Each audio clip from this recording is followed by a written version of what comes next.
আজকে সকাল থেকে একটার পর একটা কাজ লেগেই আছে। শান্তিতে মনে হয় 5টা মিনিট বসতেও পাইনি। এই তো সকালে ঘুম থেকে উঠে নাস্তা বানিয়ে খেয়ে দিয়ে বাচ্চাকে সামলিয়ে আবার দুপুরে রান্না করে খেয়ে দিয়ে চলে গিয়েছিলাম কলেজে। যেহেতু আমি বিকেলে একটু ঘুমাই, সে ঘুমটাও আজকে ঘুমাতে পাইনি। চলে গেছিলাম সার্টিফিকেট আনতে। সার্টিফিকেট আনার পরে দেখছি যে বিকাল 4:30 মতো বাজে। তো আমার ফ্রেন্ডকে নিয়ে চলে আসি আমাদের বাসায়। বাসায় আসার পরে দাঁতে প্রচুর ব্যথা। আড্ডা দিতে গিয়েও মনে হচ্ছে কথা বাড়ি খাচ্ছে, মানে প্রচুর ব্যথা। রোজার মধ্যে দাঁতে রুট ক্যানেল করেছিলাম, সেটাতেও কাজ হলো না। পরে আবার আমার ফ্রেন্ডকে কল করে বললাম, সেও একজন ডেন্টিস্ট। তাকে ফোন দিয়ে বললাম আমার দাঁতের তো এই অবস্থা, কি করা যায়। সে বলল তুমি চলে আসো, তারপরে দেখছি। তারপরে রাস্তাতে দুই বান্ধবী মিলে আড্ডা দিতে দিতে আসার পরে ভাবলাম যে ওর জন্য কিছু একটা নিয়ে যাই। তাই গরম গরম মোগলাই নিয়ে চলে এসেছি। এখানে 2টা বাচ্চা ছিল, 2টা বাচ্চার খেলা দেখছিলাম। আর তার চেম্বারে তো এত ভিড় ছিল যে আমার ভিড় দেখে আমার মাথা ব্যথা শুরু হয়ে গেছে। তো আমি আস্তে আস্তে একটু মাথা ব্যথা করছিল যেহেতু, তাই একটু হাত দিয়ে দিয়ে টিপছিলাম। তো এই তো আমার ফ্রেন্ড সে কাজে ব্যস্ত। আর এই মুহূর্তে চলে গিয়েছে কারেন্ট। এখন কারেন্ট না, মানে কারেন্ট নাই, সেহেতু কাজও অনেক বেশি হয়ে গেছে। আর এখন পেশেন্টও ছিল, সাইডে অনেক ছিল। তাই আমরা বুদ্ধি করে এখানে একটা টর্চ লাইট লাগিয়ে, আমার ফ্রেন্ড বলছে এখানে টর্চ লাইট লাগিয়ে দেখি না, তাহলে একটু তাড়াতাড়ি হওয়া যায় যদি। তো এখানে আমরা টর্চ লাইট অনেক কষ্ট করে লাগিয়ে তারপরে ট্রাই করলো যে আসলে কাজ হয় কি না। আর এইদিকে তো বাইরে এত পরিমাণ ঝুম বৃষ্টি নেমেছে যে কল্পনারও বাইরে।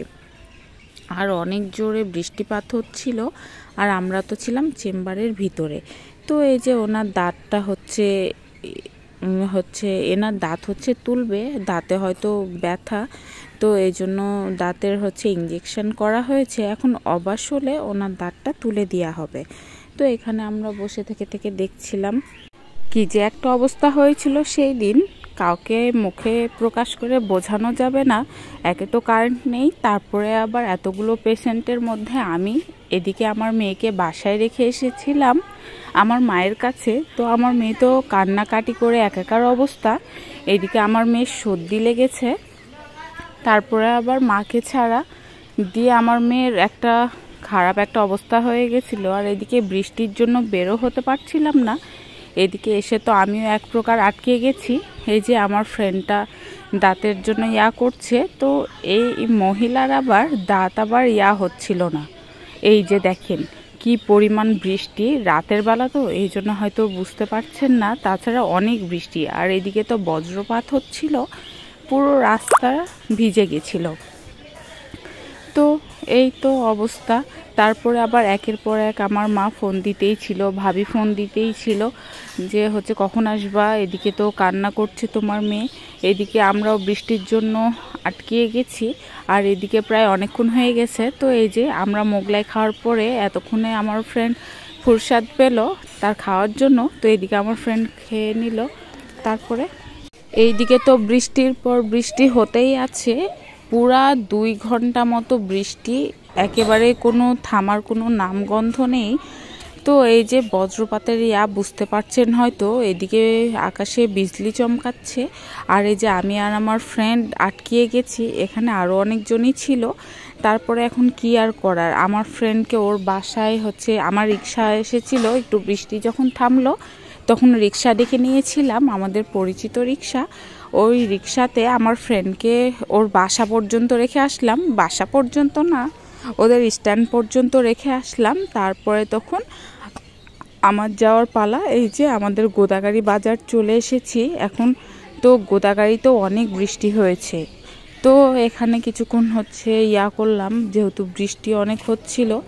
আর মানে মেয়েকে বাসায় রেখে এসেছি, এই জন্য একটা অবস্থা অন্যরকম হয়ে গেছিলো।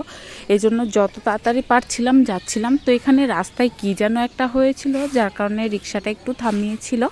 আর এই যে চলে আসলাম আমাদের দোকান। এখানে আমার ছেলে আছে, আর এই যে আমার জামাইয়ের দোকান, এটা কাপড়ের দোকান। এখানে আমার ফুফাতো ভাই ছিল, তারপরে হচ্ছে আমার ছেলের মাস্টার ছিল, মানে আমার ছেলের মাস্টার আবার আমার জামাইয়ের ফ্রেন্ড, ওই যে ওদের সাথে একটু কথা বলে আবার এই যে রাস্তায় চলা শুরু করলাম। তো এদিকে আমার মেয়ে তো এদিকে আমাকে দেখে তো সে মহা খুশি, কি বলবো, অন্যরকম একটা মুহূর্ত। এদিকে তো আমার যে কাজের জন্য গেছিলাম সে কাজ তো হলো না, আর এদিকে তো অবস্থা খারাপ। তো এর যে এবার আমার মায়ের বাসা থেকে আমার মেয়েকে ছেলেকে নিয়ে চলে আসলাম। আর হচ্ছে এখানে আমাদের রাতের খাবার করেছিলাম সুপি নুডলস ডিম দিয়ে। তো এখানে আমরা বসে বসে খেয়ে নিলাম। এইভাবে সুপি নুডলস খেতে আমার খুব ভালো লাগে। তো এখানে আমরা কেটে কেটে ডিমটা, আমি একটু ক্রিমি বয়েল খাই, এই জন্য ডিমটা এভাবে সিদ্ধ করে নিয়েছিলাম। আর এই যে এভাবে খেয়ে আমাদের রাতের নাস্তা ডান। এইদিকে তো খেতে বসে শান্তি নাই, কারণ আমার মেয়ে তো কিছু খায়ও না আর খেতে দিতেও চায় না। এই তো আমার পচ্চু মেয়েটা চেয়ারে বসে থেকে খুব বিরক্ত করছে, আর এদিকে আমি বসে থেকে খাচ্ছি। আমার মেয়েটাকে যে তার বাবা ধরবে, তার বাবাও দেখি নামাজে বসে।